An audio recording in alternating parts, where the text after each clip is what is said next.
Добрый вечер. В эфире информационный выпуск Амшикшара. Я и мои коллеги расскажем вам о главных событиях дня в республике и не только. Сегодня в выпуске. Вопиющий акт вандализма. На исторической поляне Лыхнашта осквернен духовный символ нашего народа – ствол Кавказской липы, которому более 150 лет. Уникальные материалы. Зурабом Адзенба издан сборник о редких растениях, произрастающих в самых разных уголках республики. Начало спасения. 7 апреля православные всего мира отмечают Благовещение Пресвятой Богородицы.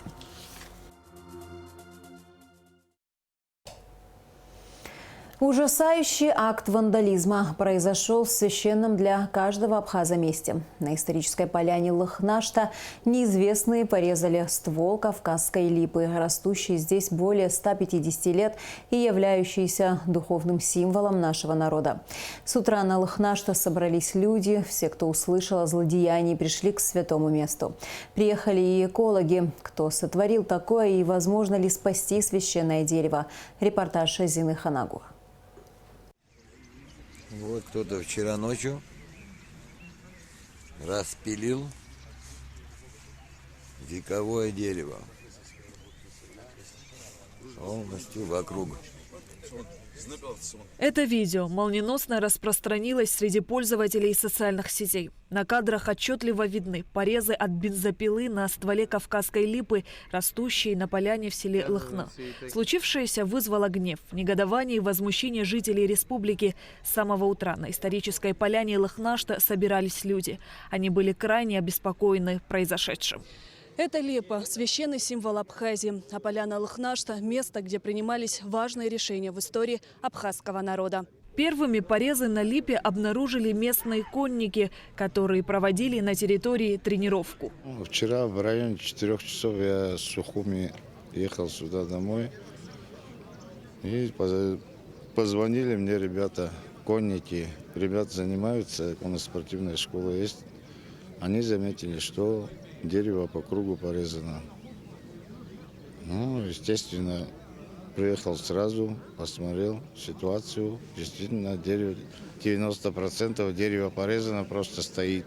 Астамур Бганба подчеркнул, что вечером 5 апреля, где-то между 8 и 9 часами, местные жители слышали звук работающей бензопилы. Однако никто и представить не мог, что кто-то может пилить это дерево.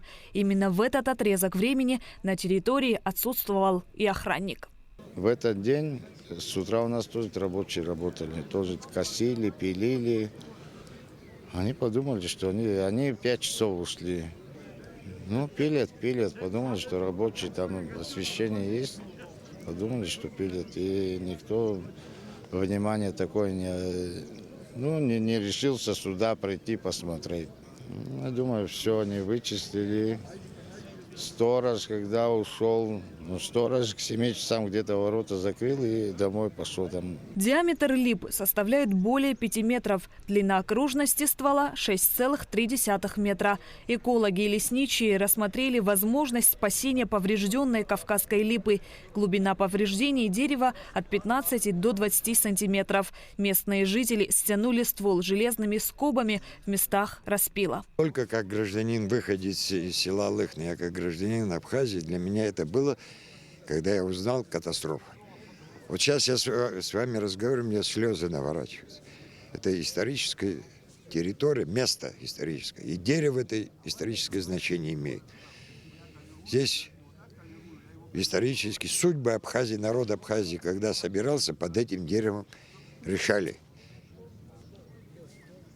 Она помнит, наверное, Килышбея нашего, и Нестора Лакоба, и Владислава. Мне тяжело это говорить. Я что-то родное потерял. Я вот специалист лесного хозяйства, лесовод. Здесь с экологами мы все решали, как быть, сохранить. Но надежды, как говорится, умирает последний. Что-то мы к какому-то решению пришли, но это 99% это провально. А какое решение? Другое решение, вот сейчас, и так это дерево полностью срезано. Вот я лично предложил, она дупло имеет, диаметр где-то метр с лишним. внизу, вот внутри раскопать, такое же дерево, такой же породы привезти, посадить. И она получится там 2 в 1. Вот исторический корень останется и молодое растение. Собравшиеся назвали акт вандализма бесчеловечным и выразили надежду на то, что виновник понесет заслуженное наказание.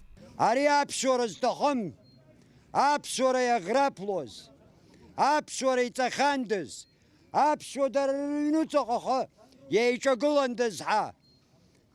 А иотов диверсия тусу. Я шопилкау, ари апарагях низар алот. يقصص دخطوج حزدرهم مكانه هاي برد جلوزر حزدرهم مكانه أخبرزك يلقى خاب عمي يطلب حق رجنا حقه.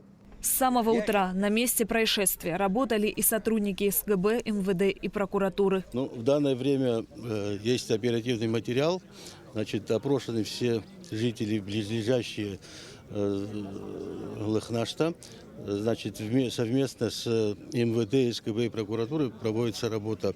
Осмотр места происшествия уже проведен, и будет решаться вопрос о возбуждении уголовного дела. Здесь надо учитывать несколько моментов и определить статус вообще Лыхнашта и насаждения, которые здесь вот стоят. И потом будет уже решаться вопрос о возбуждении уголовного дела. Этой кавказской липе более 150 лет. Центральная часть дерева давно истлела и держится оно большей частью на коре.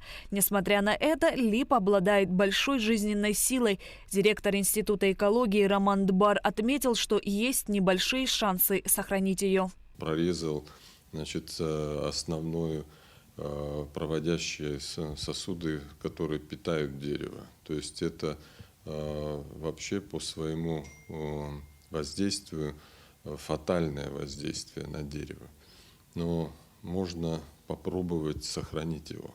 То есть сделать по кругу, значит, прививочное кольцо из отдельных черенков с почками, смазав затем это все садовым варом, закрыв черной полиэтиленовой пленкой, таким образом, чтобы проводящие сосуды верхней и нижней части могли быть соединены друг с другом, и пока не началось активное сокодвижение, воспользоваться этой ситуацией и попробовать сохранить дерево. Даже при незначительных шансах такого действия им обязательно нужно воспользоваться. По словам Романа Дбар, это не просто акт вандализма. Он расценивает данное действие как теракт, направленный на подрыв духовных ценностей нашего народа. Произошедшее событие нельзя трактовать как обычный акт вандализма. По своей сути это теракт. Теракт, направленный против символов, которые дороги каждому абхазу. И я думаю, что в Абхазии нет ни одного человека, который сегодня не отреагировал бы болезненно на эту новость. И те, кто планировали и совершили этот террористический акт, они целенаправленно выполнили это, потому что знали, что это окажет именно такое воздействие. Для жителей Абхазии Лыхнинская липа стала символом духа и стойкости народа. На Лыхнинской поляне произрастают 3 таких дерева. Сама Лыхнашта – место, обладающее особой силой, так как здесь проходили всенародные исходы, на которых принимались судьбоносные решения.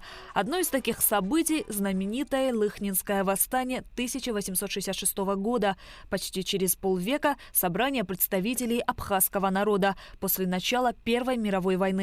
Здесь же сформировались подразделения, которые позже назовут знаменитой Абхазской сотней. Еще через полвека, в 1989 году, на Лыхнаште собрались более 36 тысяч человек, чтобы заявить о выходе Абхазии из состава Грузии и восстановлении ее в статусе союзной республики.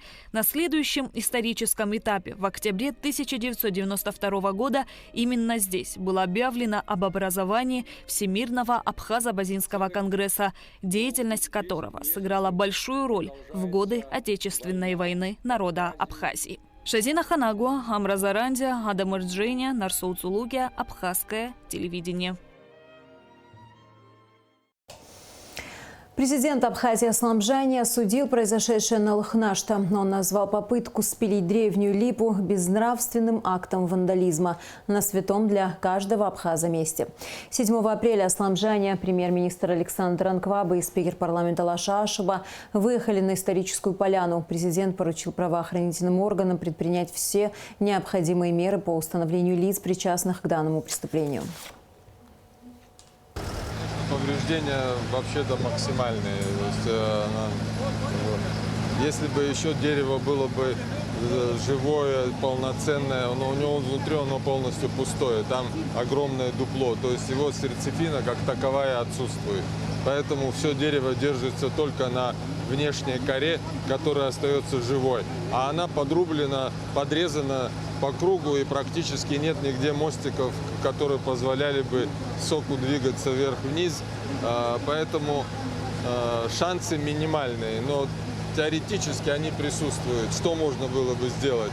Значит, вот сейчас вот они взяли здесь, значит, местные ребята такие, значит, мостики сделали. Это совершенно недостаточно, и оно не будет работать. Надо сделать короткие, небольшие, толщиной с хороший карандаш, зачищенные с обоих сторон ветки самого дерева, молодые побеги. И долотом отодвинуть вверху и внизу кору, и через каждые 5 сантиметров по кругу пропустить. Это будет где-то, наверное, сотни-полторы-две таких мостиков. По кругу сделать где-то получится сотни-полторы, не меньше таких вставок. И при этом еще надо будет облегчить крону, срезать лишние сухие ветки, обрезать, чтобы нагрузку уменьшить, потому что это будет критичная нагрузка. Пока сокодвижение в полной мере не началось, но можно воспользоваться этим моментом и сделать вот эти вставки. Но для этого что нужно? Многого, так сказать, не требуется. Просто надо будет сейчас собрать хороших колеровщиков, которые есть в Абхазии. Но, в принципе, значит, какой-то шанс у нас будет, возможность сохранить это дерево. Как сейчас делается, это укрепление его, да? Что, бетон? Это бетон сейчас? Да, они заливают бетон, потому что там дупло, да. И, в принципе, дерево просто может сейчас развалиться.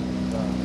Но в любом случае крону надо будет облегчать, обрезать лишние ветви и снять нагрузку.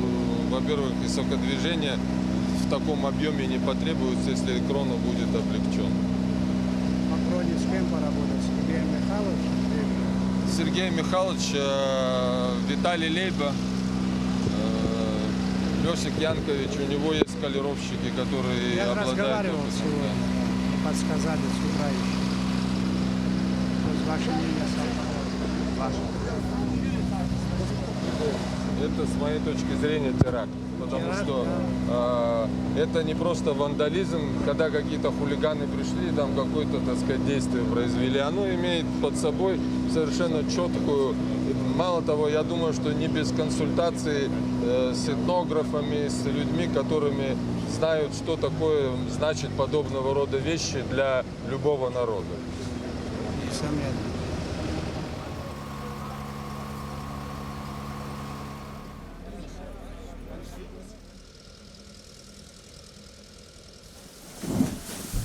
Да, это слабше.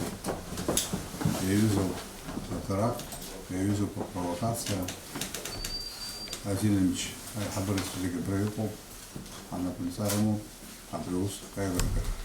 Аре сопен хахаз, ха ахушка, туда мистер Андерсон. Я раз фай прохоразах на аусурат соп, аусуазар, ой хауш визги ахсу.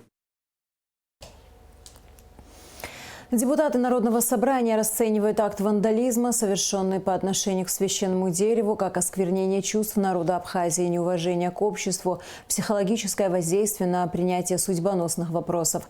Депутаты призывают правоохранителей приложить максимум усилий в расследовании, чтобы злоумышленники понесли заслуженное наказание. К другим темам. Президент Аслан Бжаня поздравил председателя Совета Федерации Федерального собрания России Валентину Матвиенко с днем рождения. Высоко ценим ваш личный вклад в укрепление и развитие всесторонних связей между Республикой Абхазия и Российской Федерацией. В этот знаменательный день позвольте пожелать вам крепкого здоровья, неиссякаемой энергии и новых достижений в ответственной государственной деятельности, говорится в поздравлении главы государства.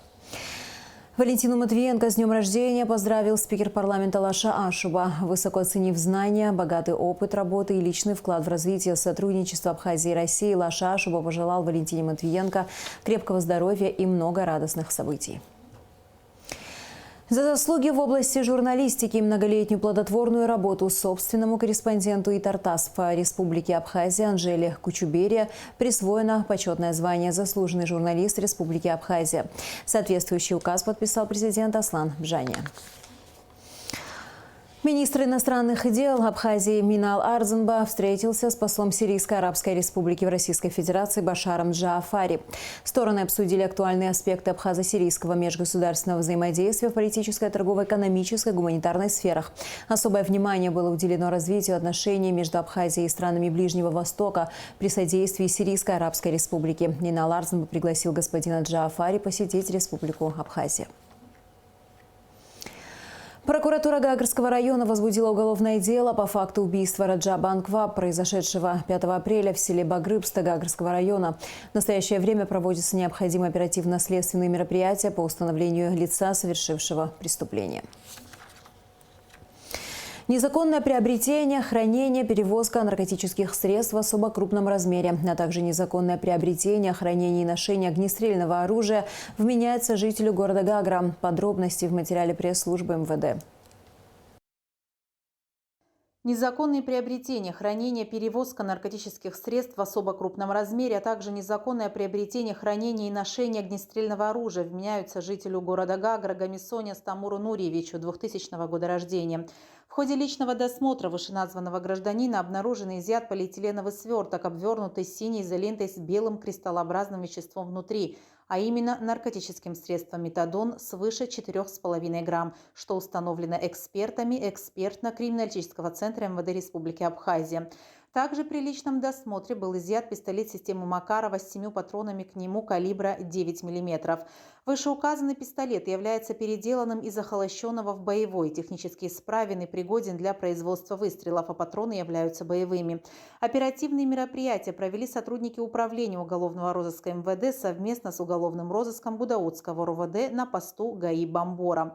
Расследование уголовного дела, возбужденного по части 3 статьи 223, часть 1 статьи 217 Уголовного кодекса, проводит следственная группа отдела внутренних дел по Гудаутскому району. Решением суда Гудаутского района последний заключен под стражу.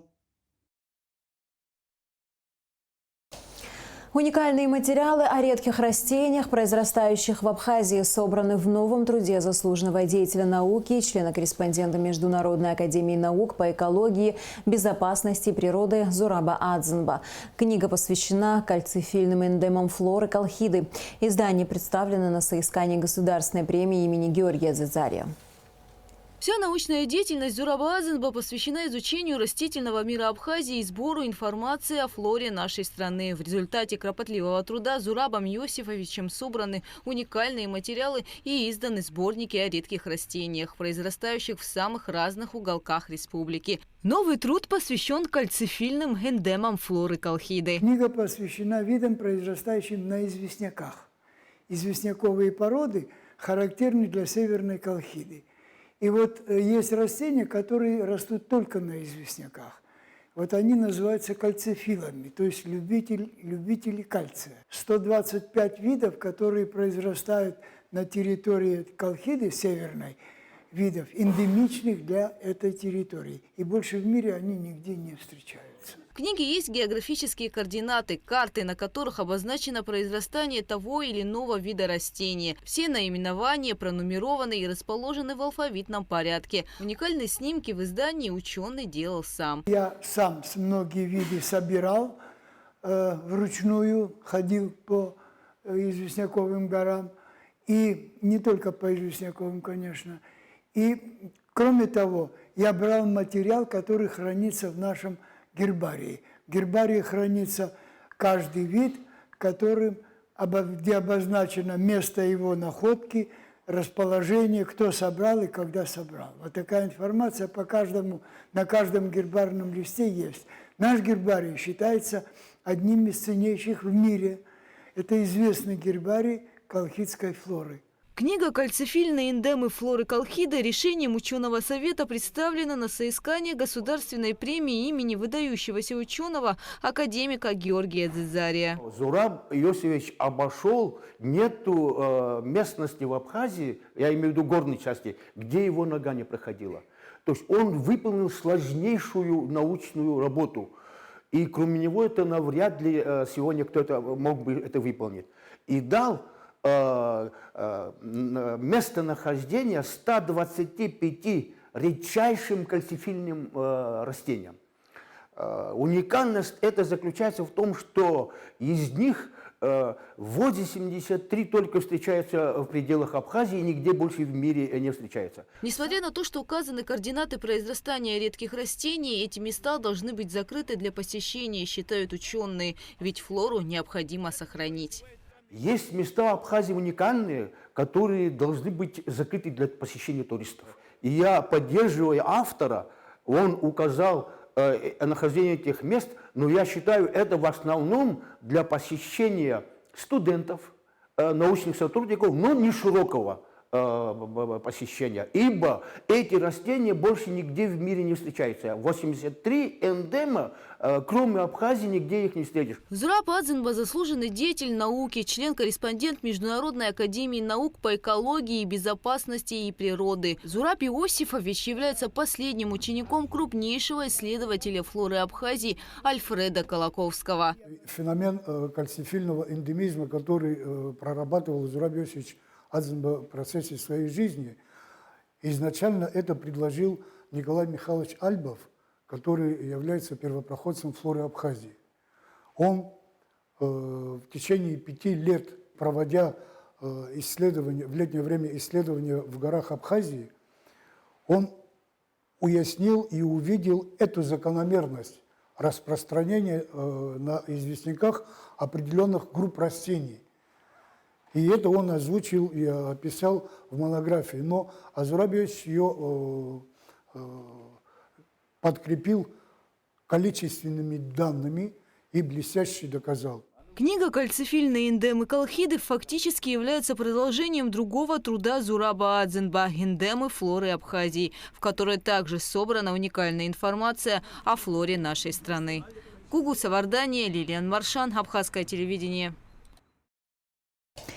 7 апреля православные всего мира отмечают один из 12 главных праздников церковного календаря – Благовещение Пресвятой Богородицы. Благовещение празднуется как начало спасения человечества. Глава Абхазской православной церкви Иерей Виссарион совершил божественную литургию в Сухумском кафедральном соборе. На праздничной службе побывала наша съемочная группа репортажа Алики Трапш. Благовещение Пресвятой Богородицы – один из главных 12 православных праздников. Именно с Благовещения начинается история земного воплощения Спасителя. По преданию, Пресвятая Дева Мария жила и воспитывалась в храме до 14 лет. Затем она должна была оставить храм, как достигшая совершеннолетия, либо вернуться в дом к родителям, либо выйти замуж. Священники хотели выдать ее замуж, но Мария объявила им о своем обещании Богу остаться навсегда девою. Тогда священники обручили ее дальнему родственнику, старцу Иосифу, славившегося своим благочестием, который должен был оберегать ее невинность и чистоту. Живя в галилейском городе Назарете в доме Иосифа, Пресвятая Дева Мария вела такую же скромную и уединенную жизнь, как при храме. Спустя несколько месяцев к Деве Марии явился архангел Гавриил и возвестил ее, что она обрела величайшую благодать у Бога – быть матерью Сына Божия. Мария эту весть приняла со смирением. Таким образом, как учит Церковь, она показала всем верующим пример покорности Господу. Бог, Творец, Он показывает нам Сына Своего через Богородицу, и Рождество Его связано с началом нашего спасительного православного учения. Если Богородица была бы не введена в храм с 3-летнего возраста, она бы могла бы по-другому все это расценить. Но будь по-твоему, будь по слову Твоему. Вот это Слово Божие, оно всегда пускай будет цементирующим нашим для всего рода человеческого. Мир вам всем Еще раз всех с праздником вот такого величайшего события Благовещения, чтобы мы могли только думать о благом, говорить о благом и относиться друг к другу с благими намерениями. Это самое главное. Узнав, что Мария носит ребенка, Иосиф тайно хотел отпустить ее, но ангел Господень явился ему во сне и сообщил, что ребенок от Святого Духа. Тогда Иосиф поступил, как ему велел ангел, принял жену. У них родился сын, и нарекли его Иисусом, как предсказывалось.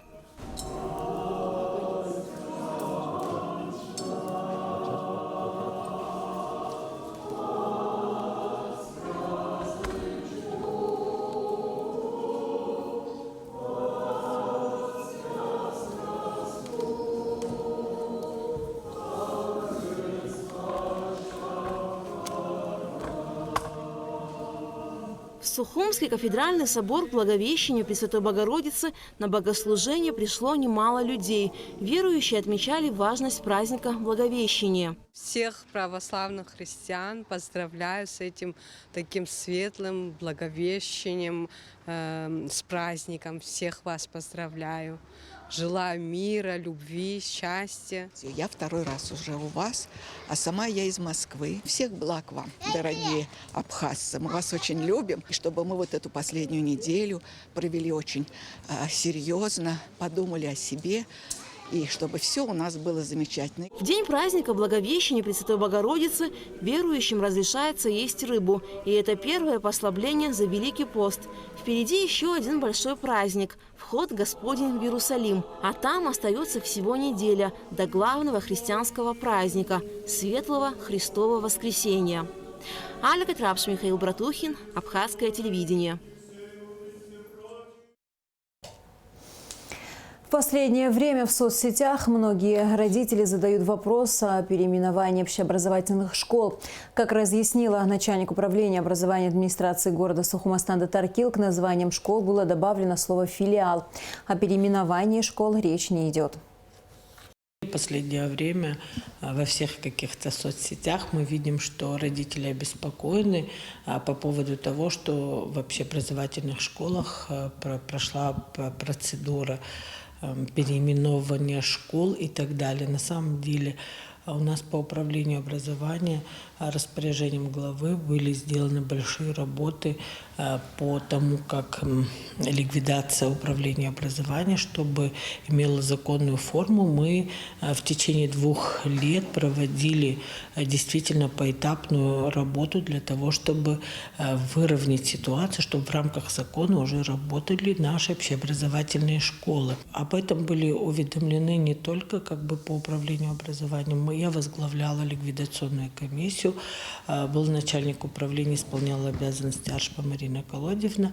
И таким образом, я думаю, что на сегодняшний день сделана большая работа для того, чтобы в рамках закона работали наши общеобразовательные школы. А что касается вывески и наименования школы, у нас ничего не менялось, и все это сохраняется в историческом виде, форме. То есть никакого переименования не будет, это просто было сделано в рамках реорганизации? В рамках реорганизации очень много было сделано работы. Мы знаем, что у нас во всех школах были совместители, которые в рамках этой реорганизации нам пришлось узаконить. Да? То есть это вот самая главная сторона.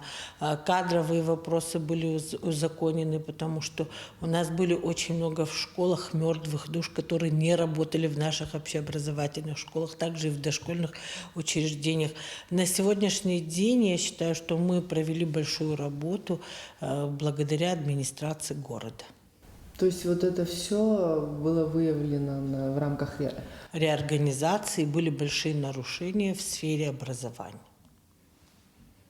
Именно, я думаю, что наоборот, это было нам в помощь.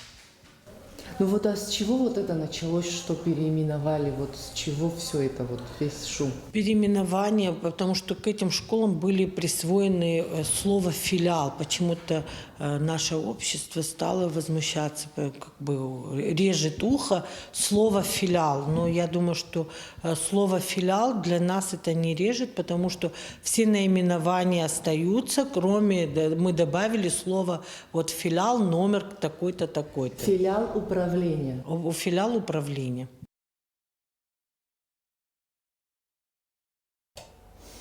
И в завершении выпуска, как всегда, о погоде. По сообщению Гидрометцентра, в выходные дни 8 и 9 апреля на территории Абхазии ожидается облачная погода с прояснениями. В субботу временами дождь, туман, в воскресенье без осадков. Температура воздуха ночью 7-12, днем 11-16 градусов. Температура морской воды 10 градусов.